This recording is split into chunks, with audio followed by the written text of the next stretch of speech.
안녕하세요. 진리에 헌신하는 교회 잡다한 기독교 지식 TV입니다. 오늘은 기독교 세계사 가운데 초기 기독교 시대에 대해서 간단히 알려드리겠습니다. 초기 기독교 시대는 AD 1년부터 500년 사이의 내용을 다루도록 하겠습니다. 교회의 출발입니다. 예수께서 사역을 하시고 나서 죽으신 후 부활하셨죠. 그리고 44년도에 사도 야고보가 순교를 하게 됩니다. 그리고 바울의 1차 선교여행이 44년도부터 49년 사이에 이루어졌고요. 그리고 49년도에 예루살렘 공의회가 개최됩니다. 예루살렘 공의회는 사도행전 15장과 갈라디아서 2장에 나오는데요. 기독교 역사상 최초의 종교회의입니다. 참석자는 예루살렘 교회를 대표해서 베드로, 야고보, 그리고 유대교 출신 장로들이고요. 안디옥 교회 대표로 바나바와 바울이 참석하게 됩니다. 소집의 사유는 이방인 개종자에 대한 모세율법 준수, 특히 할례에 대한 준수 문제인데요. 회의 결과 이방인 개종자에게는 유대인 율법을 강요를 금지하게 되고요. 우상 제물을 멀리할 것과 음행을 금지하게 됩니다. 그리고 공의회 결과를 기록하고 이방 교회에 전할 것을 다짐하게 되죠. 그리고 예루살렘의 가난한 자들에게 헌금을 하게 됩니다. 그리고 바울과 바나바는 이방인의 전도자로, 베드로, 야고보, 요한은 유대인의 전도자로 재확인하게 되는 회의가 바로 예루살렘 공의회가 되겠습니다. 50년도부터 52년도까지 바울의 2차 선교여행이 이루어지게 되고요. 53년부터 58년까지 바울의 3차 선교여행이 이루어지게 됩니다. 그리고 62년경 예수님의 동생이었던 야고보가 순교하게 됩니다. 그리고 64년도에는 베드로가 순교가 되고 67년도경에는 바울 사도가 순교하게 됩니다. 그리고 70년도에 예루살렘이 파괴되고 90년도에 얌니아 회의가 열리게 됩니다. 얌니아 회의는 바리새파 랍비들이 주최한 유대교 종교회의로서 구약 성경 39권을 확정하게 됩니다. 그리고 기독교를 이단으로 규정해야 되죠. 자, 여기서 기독교와 유대교의 차이는 뭐냐면 예수를 어떻게 보느냐입니다. 기독교는 예수를 그리스도, 메시아로 보고요. 유대교는 예수를 그냥 선지자로 여긴다는 사실입니다. 그 다음으로 로마 제국을 기독교 박해를 중심으로 간단하게 설명드리도록 하겠습니다. 64년부터 68년도까지 네로 박해가 있었습니다. 로마 대화제 주범을 기독교인들로 지목하죠. 그래서 맹수의 밥을 만든다든가 야간에 횃불로 삼아 처형을 하게 됩니다. 영화 바울 예수 그리스도의 사도를 보게 되면 사람을 십자가에 달아서 화형을 시키죠. 그래서 야간에 횃불로 들어지는 장면이 나오게 됩니다. 90년도부터 96년도까지 도미티아누스 박해입니다. 로마인이 섬기는 모든 신이 놓였다는 이유로 기독교인을 탄압하게 되죠. 비로마적인 종교나 그에 동조하는 사람까지 반역죄로 공격하게 됩니다. 이때 사도 요한이 반모섬으로 유배를 가게 되죠. 박해를 피해 기독교인들이 지하 무덤인 카타콤에서 예배드리는 때가 바로 이 시기였습니다. 그리고 98년부터 138년 사이 트라야누스 그리고 하드리아누스 박해입니다. 황제 숭배 거부 시 중죄인으로 박해를 가게 되죠. 이때 안디옥 교회 감독이었던 이그나티우스께서 순교하게 됩니다. 그리고 황제 신상이라든가 여러 신상 숭배를 강요하죠. 그리고 거부하게 되면 사형을 시킵니다. 그리고 기독교인들까지 보호하는 사람까지 차별하는 사건이 이 시대에 있었습니다. 161년도부터 180년도 사이 마르쿠스 아우렐리우스 황제 때의 박해입니다. 역병이나 흉년, 가뭄 등 자연재해를 기독교 탓으로 해서 박해를 하죠. 그리고 기독교인 시체를 굶주린 개들에게 주기도 하였습니다. 202년도부터 211년도 사이 셉티미우스 세레루스입니다. 태양신 예배를 강요했고요. 기독교 개종을 금지합니다. 그리고 기독교 개종 시 사형을 법적으로 공포하게 됩니다. 235년도부터 236년 사이 막시미누스 황제 때 일인데요. 암살당한 전 황제를 지지한 기독교인을 박해한 일이 있었습니다.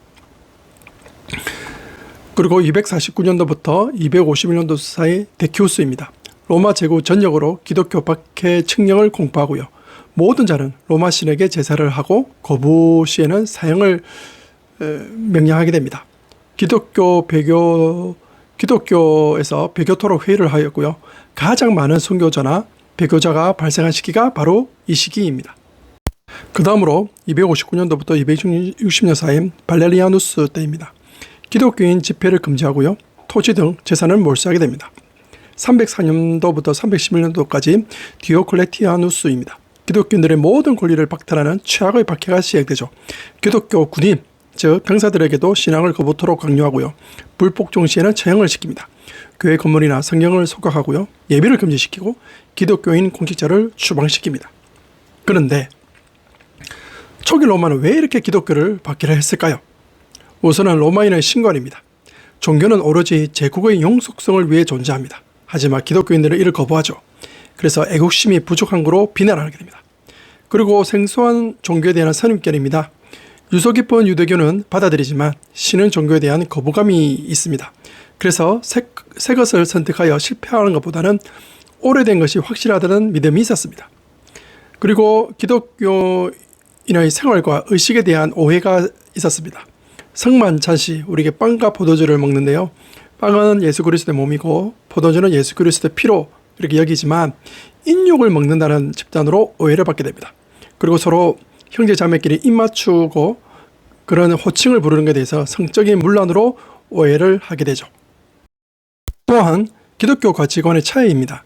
여성, 과부, 어린아이, 가난한 자, 노예 등과 함께하는 종교가 기독교인데 로마 입장에서는 받아들일 수 없는 가치관이죠.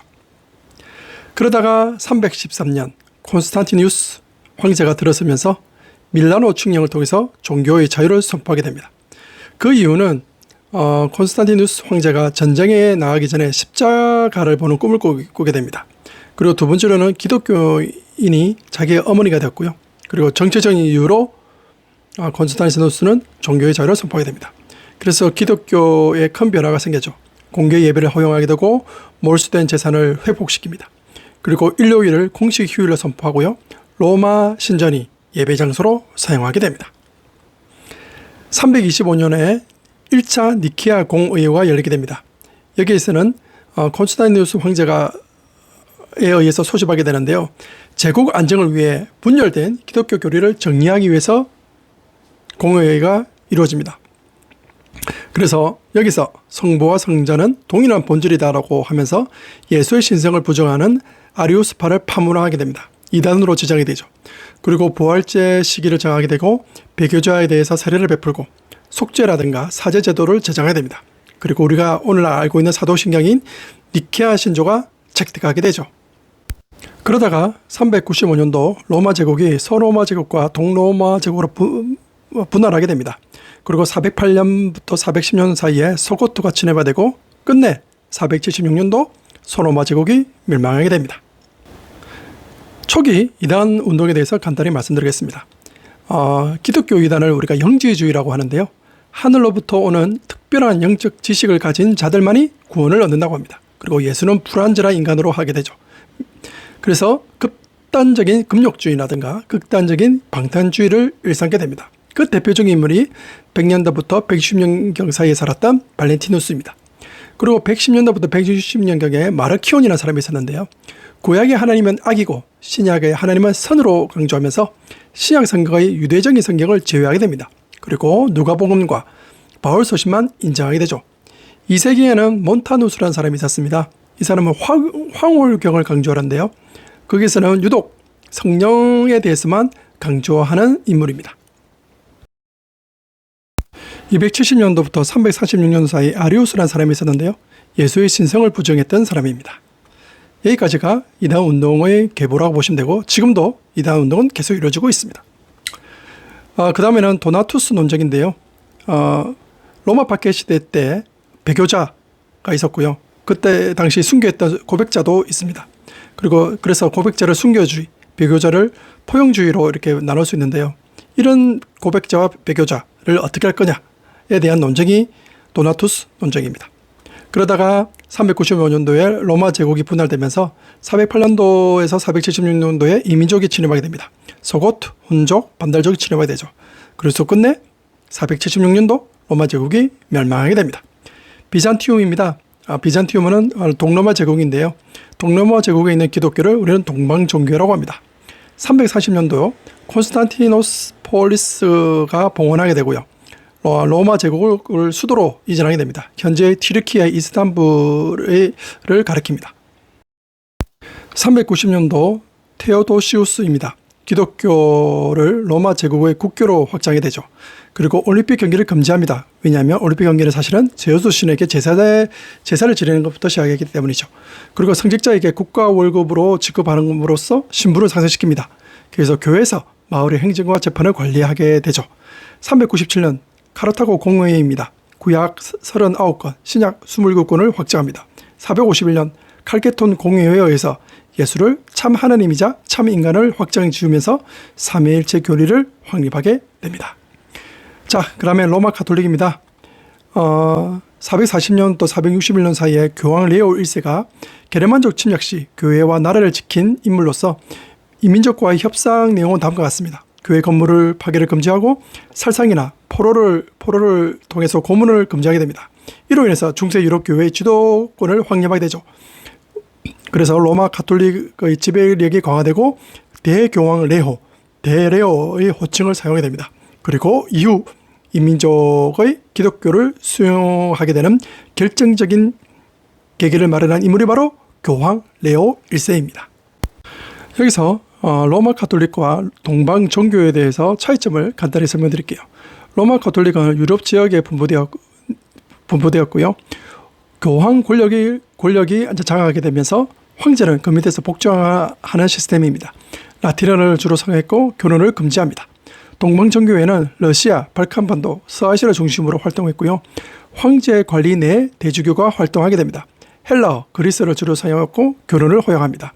이렇게 사진을 보시게 되면 왼쪽이 로마 가톨릭 교황이고요.